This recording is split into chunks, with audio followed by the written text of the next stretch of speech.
제8장 역사의 완성 천년왕국. 천년왕국 교리는 종말론에 관해 말할 때 가장 핵심적으로 떠오르는 논쟁점이다. 천년왕국을 해석하는 것에 따라서 전천년주의와 후천년주의와 무천년주의로 나뉜다. 이 복잡한 교리들은 한마디 말로 정의될 수 없으며 이 책에서 지속적으로 그 차이점들을 설명하고 있다. 이 신학 이론들의 차이점은 이들 신학의 역사관을 살펴봄으로써 이해할 수 있다. 전천년주의 역사관은 예수 그리스도의 재림을 강조한다. 예수님의 재림 이전까지 이 세상은 악할 수밖에 없고 인간들의 노력으로는 아무것도 해결할 수 없다는 것이다.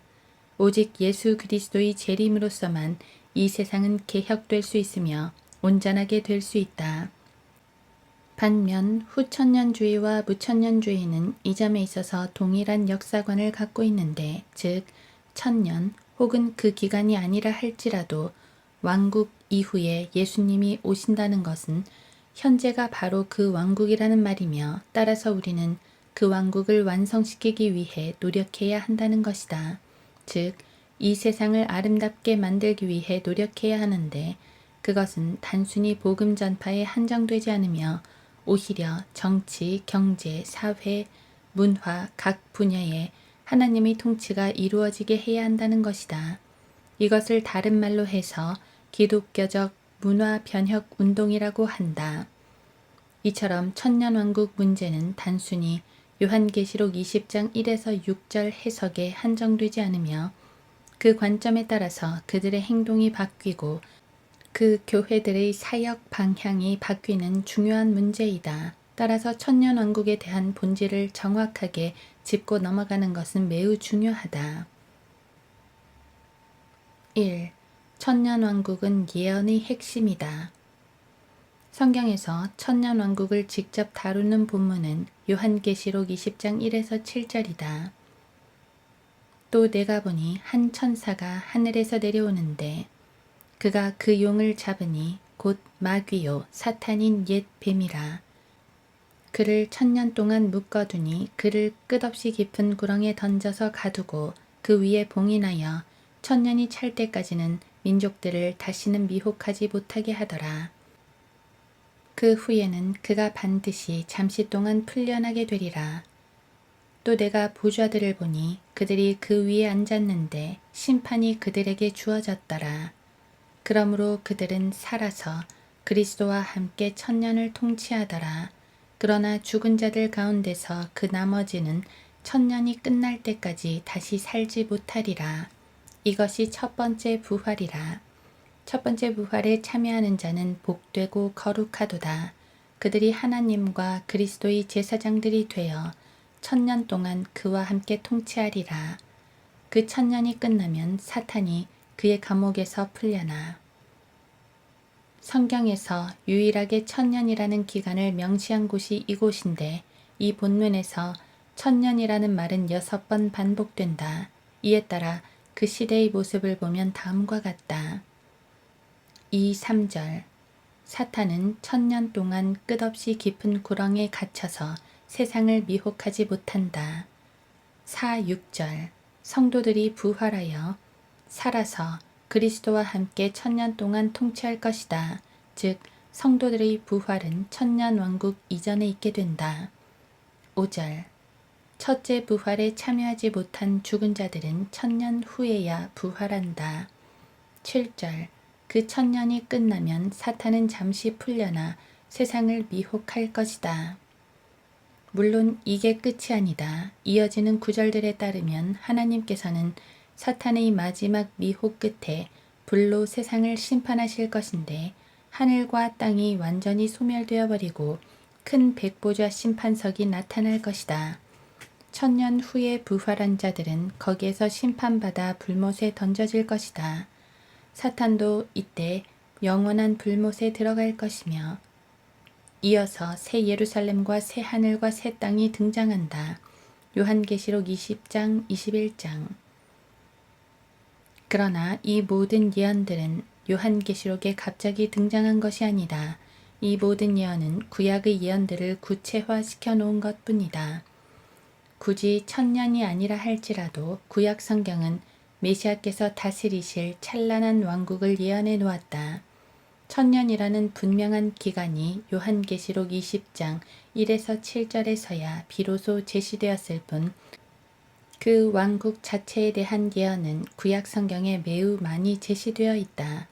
예를 들면 다음과 같다. 이사야 2장 2에서 4절 마지막 날들에 예루살렘을 수도로 하는 메시아 왕국이 세워질 것이다. 그 왕국 안에서 온 세상은 전쟁을 멈출 것이다. 이사야 11장 1에서 9절 그때 자연계에도 평화가 찾아와 이리와 어린 양이 송아지와 사자와 살찐 짐승이 함께하고 아이가 독사구멍에 평화롭게 장난하는 일이 일어난다. 이사야 35장 1절 광야에 꽃이 피는 등 자연계가 회복될 것이다. 이사야 27장 1절 그 왕국이 세워질 때 왕께서는 리비아단 즉 마귀를 멸하실 것이다. 에스겔 40에서 48장 왕국 때 세워질 성전과 예루살렘의 모습을 보여준다. 이것을 상징이라 하기에는 그 수치가 너무나 정확하다. 오바댜 1장 17에서 21절 이스라엘 즉 유대인들이 그 왕국의 핵심을 이룰 것이다. 만약 본문을 영적 이스라엘이라 한다면 이 영적 이스라엘은 누구고 영적 필리스티아, 영적 가나안은 누구인가? 스파냐 3장 8절 왕국을 세우기에 앞서 주를 대적하는 모든 이방은 멸망할 것이다. 스가랴 14장 16절 왕국이 이루어질 때 모든 이방은 메시아 왕을 경배할 것이다. 구약 성경에서 왕국에 관한 예언은 한없이 많다. 중요한 것은 바로 그 왕국이 요한계시록 20장에서 말하는 바 천년 왕국이라는 것이다. 2. 천년은 상징이 아니라 실제적인 기간이다. 그러나 무천년주의자들은 이 모든 본문들을 영적으로 해석해버린다. 사탄이 갇힌다는 것은 십자가에서 패배한 사탄의 권세가 꺾인 것이라 하고 성도들이 부활하는 것은 영적 부활, 즉 구원받는 것이라 하며 성도들이 통치하는 것 또한 예수 그리스도의 영적 통치에 참여하는 것이라 말한다. 물론 이런 이론은 온당치 못하다. 본문 어디에서도 이 구절들을 영적으로 또는 풍유적으로 해석할 근거가 없기 때문이다. 그러나 무천년주의자들은 요한계시록 자체가 상징으로 가득 찬 묵시문학이기 때문에 이 부분도 상징으로 취급해야 한다고 말한다. 국내의 한 무천년주의자인 최갑종 교수는 이렇게 말한다. 기독교 대학교 이것은 요한 자신이 본 용을 영적인 존재인 옛 뱀이요 마귀요 사단이라고 독자들에게 설명하고 있는 점에서도 분명하게 알 수 있다. 만일 용이 영적 존재인 사단을 가리키는 상징적인 언어임을 부정할 수 없다고 한다면 1000년 동안 용을 결박한 것도 영적 실체에 대한 상징적인 묘사로 보아야 하는 것이다. 최갑종 왜 무천년설을 지지하는가? 월간 목회 94년 10월호 이 무천년주의자의 설명에 따르면 용이 상징적인 언어이고 마귀, 사탄, 옛 뱀이 그 설명이란 말인데 이렇게 말하는 가운데 그가 놓치고 있는 사실이 하나 있다. 그것은 상징은 반드시 해석을 수반해야 한다는 것이다. 용에 대해서는 그것이 무엇인지 분명한 설명이 있다. 그러나 천년이 상징이라면 그에 대해 설명이 있어야 할 텐데 전혀 없다. 여기서 더 나아가 그는 1에서 3절을 환상이라 놓고 4에서 5절을 그 해석이라 설명한다. 즉 1에서 3절의 마귀가 잡히는 환상이 4에서 5절에서 성도들이 통치라는 의미로 설명된다는 것이다. 하지만 다니엘서의 경우를 보더라도 모든 환상의 설명은 명료하다. 다니엘 2, 4, 7, 8장은 모두 어떤 환상들을 다루고 그 본문 내에서 해석자가 등장하여 그 환상을 해석해준다. 그런데 그 해석은 또 다른 해석이 필요치 않을 만큼 명료하다. 하지만 이 무천년주의자는 요한계시록 20장 4, 5절에 있는 천년이라는 말을 또 상징적으로 해석한다. 해석을 상징적으로 하면 그게 어떻게 해석인가? 해석의 해석이 또 필요하면 그것이 해석이겠는가? 결국 요한계시록 20장의 천년은 문자적인 천년 기간임이 틀림없다. 또한 상징이라면 왜 6구절에서 6번이나 구체적인 기간인 천년을 강조했겠는가? 그런 방식으로 상징을 사용한 예는 성경 어디에도 없다. 3. 천년왕국은 지상왕국이다. 무천년주의의 이와 같은 비유적 해석은 결국 예수 그리스도의 지상왕국을 부정하는 것이다. 무천년주의자들도 그리스도의 재림 자체를 부인하지는 않는다. 다만 재림으로 인해 세워지는 것은 새 하늘과 새 땅이지 천년왕국이 아니라는 것이다. 사실상 어떤 무천년주의자들은 예를 들면 호크마, 전천년주의자들이 천년왕국에서 기대하는 실제적인 것들을 새 땅에서 기대한다. 이것은 언뜻 보면 천년왕국이냐 새 땅이냐의 차이일 뿐 전천년주의자와 무천년주의자가 모두 한 왕국을 말하는 것처럼 보인다. 하지만 전혀 그렇지 않다. 핵심은 지상왕국이다. 메시아 왕국이 지상에 펼쳐진다는 것은 현 역사 속에서 성취되는 예언의 완성을 말한다. 인간 역사 가운데 예수 그리스도께서 개입하셔서 그분의 왕국을 이루시는 것이다. 반면 새 땅에서야 펼쳐진다는 것은 역사의 저편에 가서야 이루어질 뿐 현재 인간 역사는 그리스도의 개입 없이 인간 스스로의 힘으로 힘겹게 왕국을 완성해 나가야 함을 의미한다. 언제 이루어질지도 모르는 재림, 언제 완성될지도 모르는 의와 화평을 위해서 성도들은 한없이 노력만을 하고 있는 것이다. 그러면서도 예수 그리스도의 영적 왕국이 확장되어 가고 있다고 믿는다. 천년 왕국은 지상 왕국이다. 새 땅 역시 실제적인 땅이기는 하나 사람들에게 있어서 그것은 역사 저 너머에 존재하는 피상적인 세계이다. 따라서 무천년주의자들은 실제적인 지상 왕국 자체를 거부한다. 그들에게 왕국 시대와 교회 시대는 동일하다. 왜냐하면 왕국이란 오직 교회를 통해 확장되어가는 영적 왕국이라고 생각하기 때문이다. 그래서 구약 성경에 제시된 왕국에 관한 모든 예언들을 영적인 관점으로 교회에 맞추고 있다. 이에 대해 다니엘 2장은 분명한 답을 제시한다. 느부갓네살은 환상 가운데 금으로 된 머리, 은으로 된 가슴, 노스로 된 배, 철로 된 다리, 철과 진흙이 섞인 발가락을 가진 한 형상을 보게 된다. 다니엘이 친히 해석해주고 있는 바와 같이 이 형상의 금속들은 각각 바빌론부터 시작해서 그 후에 생겨나는 제국들이다.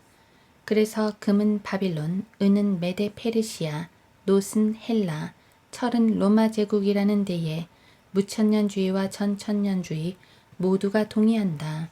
문제는 그 다음 장면, 즉 사람의 손으로 다듬지 않은 돌이 그 형상의 발을 쳐서 산산이 부수는 장면이다. 이에 대해 무천년주의자들은 기독교가 로마 제국을 정복했다는 식으로 해석한다.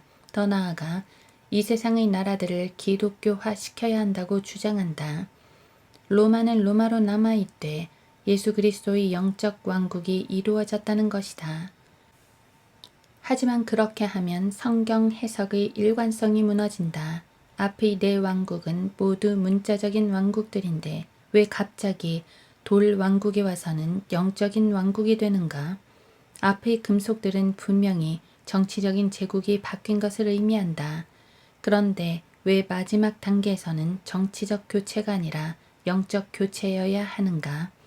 그러므로 그 돌 왕국 역시 실제적인 정치적 왕국이어야 한다. 열 발가락은 고대 로마 영토 안에 있는 혹은 로마적 요소를 갖추고 있는 마지막 때의 왕국들을 의미한다. 바로 이 마지막에, 이 시대의 마지막에 예수 그리스도께서 재림하시어 그분의 지상 왕국을 이루신다는 것이 이 예언에 대한 올바른 해석이다. 돌 왕국은 이 모든 왕국들을 쳐부수고 멸하여 영원히 설 것이다. 다니엘 2장 44절. 그분은 인간 역사의 종국에 그분의 의로운 지상왕국을 세우실 것이다.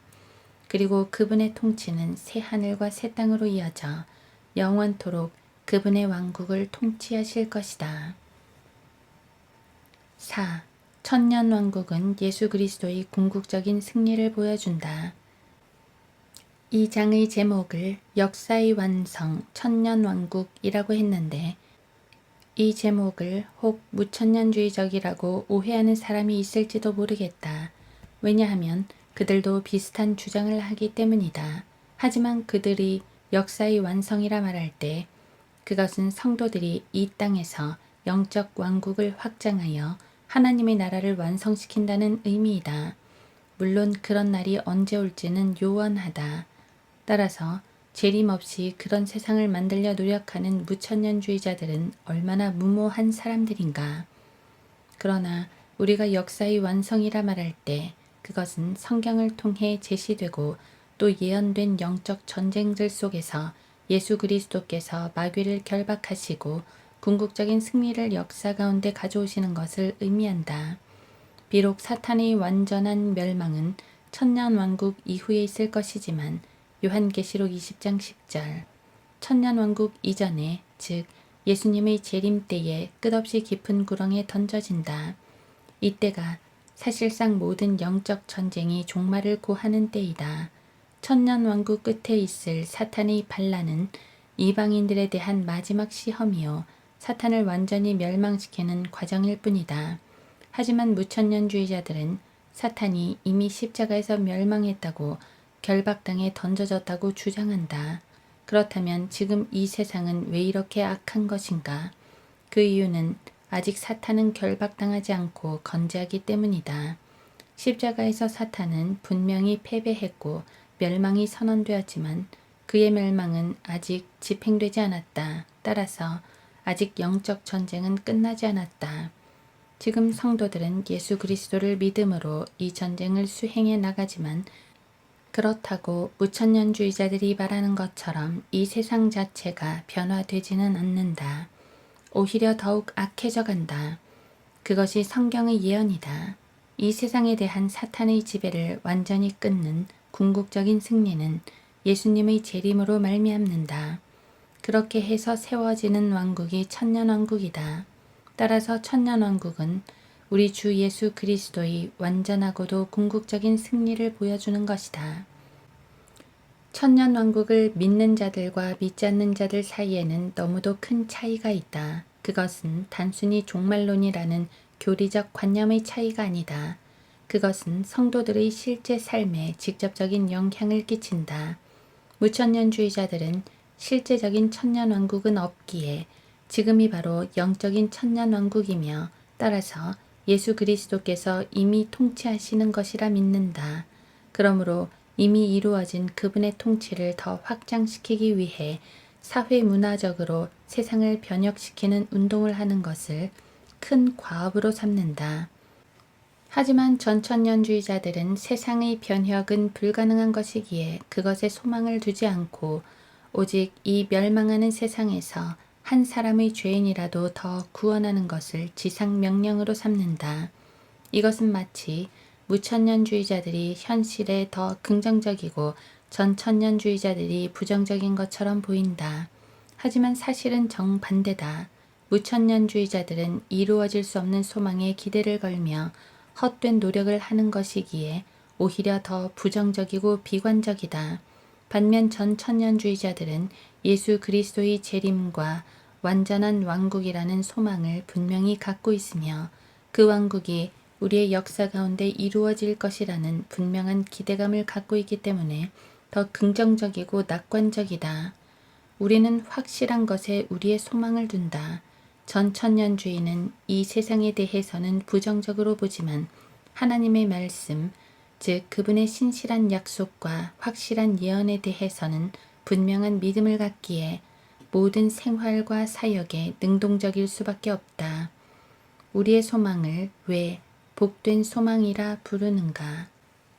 디도서 2장 13절 그것은 우리 주 예수 그리스도께서 다시 오셔서 우리를 데려가시고 그분의 승리를 이루시어 위대한 왕국의 왕으로 통치하시는 것이기 때문이며 또한 우리도 그분과 더불어 이 땅을 통치할 것이기 때문이다.